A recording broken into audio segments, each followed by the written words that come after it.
आज मैं आपको सुनाने जा रही हूँ पौराणिक कथा। क्यों नारद जी बने थे बंदर, कैसे ये घटना राम जी के अवतार का कारण बना। श्री नारद बड़े ही तपस्वी और ज्ञानी ऋषि है। एक दिन माता पार्वती शिव जी से नारद मुनि के ज्ञान की तारीफ करने लगी। शिव ने पार्वती को बताया कि नारद बड़े ही ज्ञानी हैं, लेकिन एक बार नारद को अपने ज्ञानी होने के अहंकार के कारण बंदर बनना पड़ा था। नारद को एक बार अपने इसी तप और बुद्धि का अहंकार हो गया था, इसलिए नारद को सबक सिखाने के लिए श्री विष्णु ने उन्हें बंदर बनाया। हिमालय पर्वत में एक बड़ी पवित्र गुफा थी। वह परम पवित्र गुफा नारद जी को अत्यंत सुहावनी लगी। वे वहीं बैठकर तपस्या में लीन हो गए। नारद मुनि की इस तपस्या से देवराज इंद्र भयभीत हो गए कि कहीं देवर्षि नारद अपने तप के बल से उनका स्वर्ग नहीं छीन ले। इंद्र ने नारद की तपस्या भंग करने के लिए कामदेव को उनके पास भेज दिया। वहां पहुंचकर कामदेव ने अपनी माया से वसंत ऋतु को उत्पन्न कर दिया। पेड़ और पत्ते पर रंग बिरंगे फूल खिल गए, कोयले कूदने लगी और भौरे गुंजार करने लगे। कामाग्नि को भड़काने वाली शीतल मंद सुगंध सुहावनी हवा चलने लगी। ब्रह्मा आदि अप्सराएं नाचने लगी, किंतु कामदेव की किसी भी माया का नारद मुनि पर कुछ भी प्रभाव नहीं पड़ा। तब कामदेव को डर सताने लगा कि कहीं नारद मुझे शाप न दे दे, इसलिए उन्होंने श्री नारद से क्षमा मांगी। नारद मुनि को थोड़ा भी क्रोध नहीं आया और उन्होंने कामदेव को क्षमा कर दिया। कामदेव वापस अपने लोक में चले गए। कामदेव के चले जाने पर नारद मुनि के मन में अहंकार हो गया कि मैंने कामदेव को जीत लिया। वहां से वे शिव जी के पास चले गए और उन्हें अपने कामदेव को हारने का हाल कह सुनाया। भगवान शिव समझ गए कि नारद को अहंकार हो गया है। शंकर जी ने सोचा कि यदि इनके अहंकार की बात विष्णु जी जान गए तो नारद के लिए अच्छा नहीं होगा, इसलिए उन्होंने नारद से कहा कि तुमने जो बात मुझे बताई है उसे श्री हरि को मत बताना। नारद जी को शिव जी की यह बात अच्छी नहीं लगी। उन्होंने सोचा कि आज तो मैंने कामदेव को हराया है और ये भी किसी को नहीं बताऊं। नारद जी क्षीरसागर पहुंचे गए और शिव जी के मना करने के बाद भी सारी कथा उन्हें सुना दी। भगवान विष्णु समझ गए कि आज तो नारद को अहंकार ने घेर लिया है। अपने भक्त के अहंकार को वे सह नहीं पाते, इसलिए उन्होंने अपने मन में सोचा कि मैं ऐसा उपाय करूंगा कि नारद का घमंड भी दूर हो जाए और मेरी लीला भी चलती रहे। नारद जी जब श्री विष्णु से विदा लेकर चले तो उनका अभिमान और भी बढ़ गया। इधर श्री हरि ने अपनी माया से नारद जी के रास्ते में एक बड़े ही सुंदर नगर का निर्माण कर दिया। उस नगर में शीलनिधि नाम का वैभवशाली राजा रहता था। उस राजा की विश्व मोहिनी नाम की बहुत ही सुंदर बेटी थी, जिसके रूप को देखकर लक्ष्मी भी मोहित हो जाएं। विश्व मोहिनी स्वयंवर करना चाहती थी, इसलिए कई राजा उस नगर में आए हुए थे। नारद जी उस नगर के राजा के यहाँ पहुँचे तो राजा ने उनका पूजन करके उन्हें आसन पर बैठाया। फिर उनसे अपनी कन्या की हस्तरेखा देखकर उसके गुण दोष बताने के लिए कहा। उस कन्या के रूप को देखकर नारद मुनि वैराग्य भूल गए और उसे देखते ही रह गए। उस कन्या की हस्तरेखा बता रही थी कि उसके साथ जो विवाह करेगा वह अमर हो जाएगा, उसे संसार में कोई भी जीत नहीं सकेगा और संसार के समस्त जीव उसकी सेवा करेंगे। ये बात नारद मुनि ने राजा को नहीं बताई और राजा को उन्होंने अपनी ओर से बनाकर कुछ और अच्छी बातें कह दी। अब नारद जी ने सोचा कि कुछ ऐसा उपाय करना चाहिए कि यह कन्या मुझसे ही विवाह करे।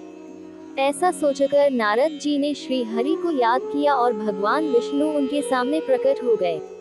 नारद जी ने उन्हें सारी बात बताई और कहने लगे, हे नाथ, आप मुझे अपना सुंदर रूप दे दो ताकि मैं उस कन्या से विवाह कर सकूं। भगवान हरि ने कहा, हे नारद, हम वही करेंगे जिसमें तुम्हारी भलाई हो। ये सारी विष्णु जी की ही माया थी। विष्णु जी ने अपनी माया से नारद जी को बंदर का रूप दे दिया। नारद जी को ये बात समझ में नहीं आई। वो समझे कि मैं बहुत सुंदर लग रहा हूँ। वहाँ पर छिपे हुए शिव जी के दो गुणों ने भी इस घटना को देख लिया। नारद तत्काल विश्व मोहिनी के स्वयंवर में पहुँच गए और साथ ही शिव जी के वे दोनों गण भी ब्राह्मण का रूप बनाकर वहाँ पहुँच गए। वे दोनों गण नारद जी को सुनाकर कहने लगे कि भगवान ने इन्हें इतना सुंदर रूप दिया है कि राजकुमारी सिर्फ इन पर ही रीझेगी। उनकी बातों से नारद जी मन ही मन बहुत खुश हुए। स्वयं भगवान विष्णु भी उस स्वयंवर में एक राजा का रूप धारण कर आ गए। विश्व मोहिनी ने कुरूप नारद की तरफ देखा भी नहीं और राजा रूपी विष्णु के गले में वरमाला डाल दी। मोह के कारण नारद मुनि की बुद्धि नष्ट हो गई थी। राजकुमारी द्वारा अन्य राजा को वरमाला डालते देख वे परेशान हो उठे। उसी समय शिव जी के गणों ने ताना कसते हुए नारद जी से कहा, जरा दर्पण में अपना मुंह तो देखिए। मुनि ने जल में झांक कर अपना मुंह देखा और अपनी कुरूपता देखकर गुस्सा हो उठे। गुस्से में आकर उन्होंने शिव जी के उन दोनों गुणों को राक्षस हो जाने का शाप दे दिया। उन दोनों को शाप देने के बाद जब मुनि ने एक बार फिर से जल में अपना मुंह देखा तो उन्हें अपना असली रूप फिर से मिल चुका था। नारद जी को अपना असली रूप वापस मिल गया था, लेकिन भगवान विष्णु पर उन्हें बहुत गुस्सा आ रहा था, क्योंकि विष्णु के कारण ही उनकी बहुत ही हंसी हुई थी। वे उसी समय विष्णु जी से मिलने के लिए चल पड़े। रास्ते में ही उनकी मुलाकात विष्णु जी, जिनके साथ लक्ष्मी और विश्व मोहिनी भी थी, उनसे हो गई। उन्हें देखते ही नारद जी ने कहा, आप दूसरों की खुशियां देख ही नहीं सकते। आपके भीतर तो ईर्ष्या और कपट ही भरा हुआ है। समुद्र मंथन के समय आपने श्री शिव को बावला बनाकर विष और राक्षसों को मदिरा पिला दिया और स्वयं लक्ष्मी जी और कौस्तुभ मणि को ले लिया। आप बड़े धोखेबाज और मतलबी हो, हमेशा कपट का व्यवहार करते हो। हमारे साथ जो किया है उसका फल जरूर पाओगे। आपने मनुष्य रूप धारण करके विश्व मोहिनी को प्राप्त किया है, इसलिए मैं आपको शाप देता हूँ कि आपको मनुष्य जन्म लेना पड़ेगा। आपने हमें स्त्री से दूर किया है, इसलिए आपको भी स्त्री से दूरी का दुख सहना पड़ेगा, और आपने मुझको बंदर का रूप दिया, इसलिए आपको बंदरों से ही मदद लेना पड़े। नारद के शाप को श्री विष्णु ने पूरी तरह स्वीकार कर लिया और उन पर से अपनी माया को हटा लिया। माया के हट जाने से अपने द्वारा दिए शाप को याद करके नारद जी को बहुत दुख हुआ, किंतु दिया गया शाप वापस नहीं हो सकता था। इसीलिए श्री विष्णु को श्री राम के रूप में मनुष्य बनकर अवतरित होना पड़ा।